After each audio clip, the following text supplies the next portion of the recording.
The Insta360 GO 3 solved a lot of issues. It is a new action pod that makes it way easier to use, along with that touchscreen display. The new magnetic mounting system is great, the battery life is better, the resolution is higher, and the image is more configurable and cleaner than its predecessor. There's a lot to love here, although if you feel that bright white colour sticks out like a sore thumb, Insta360 now give you a new option, the GO 3 Midnight Black.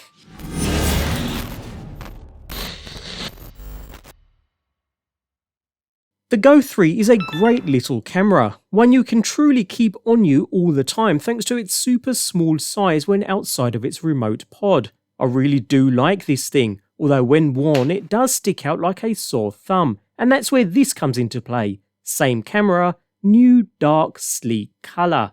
Plastic in construction, the camera unit itself is identical to the white version. In fact, there's no difference at all. The shape and size, the memory options, battery capacity, all modes and resolutions, the internals, everything. They're all precisely the same. And that extends to the action pod too. Again, all the same, all down to the initial activation, the menu system, and that great folding screen on the rear. The only difference is, of course, the colour. That and the fact that the surface of both the pod and the camera do feel a little more rubbery and grippy, which is a nice added touch with such a small device. Otherwise, all mounts and accessories included are identical too, considering these were all black to start with anyways. Talking of mounting, my only main complaint here is the lack of compatibility with Insta360's new quick release mount system. Saying that, the GO 3 does come with its own quick release style mount, depending upon the package purchase that is. The action kit will have the mount included,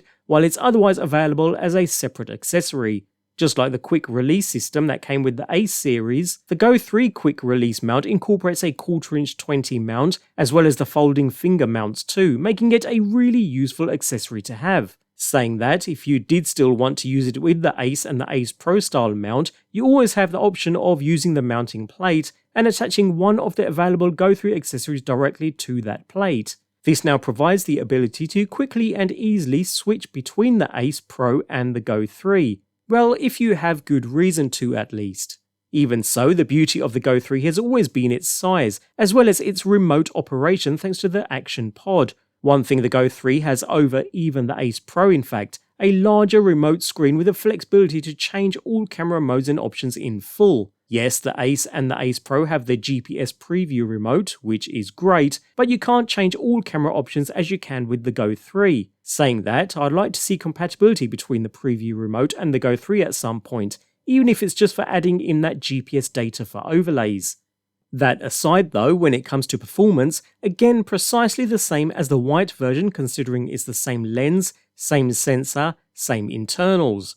Of course we haven't got full 4K, it maxes out at 2.7K and 1440p if you use the free frame mode, which I generally prefer, since you can film first and decide on settings such as aspect ratio and stabilization later. But either way, the GO 3 Black continues to deliver when used in well-lit conditions. Seriously, it's surprising how good the quality is from such a small device. Exposure, white balance and saturation are generally strong in the GO 3's 2.7K video, and dynamic range is pretty decent too. Videos have a pleasing amount of contrast while still holding onto some shadow detail, and the camera exposes for subjects relatively well even when they're backlit. I'll leave a link at the end of this video for the full in-depth GO 3 review, which contains a lot more detail and a ton of sample footage in all types of conditions.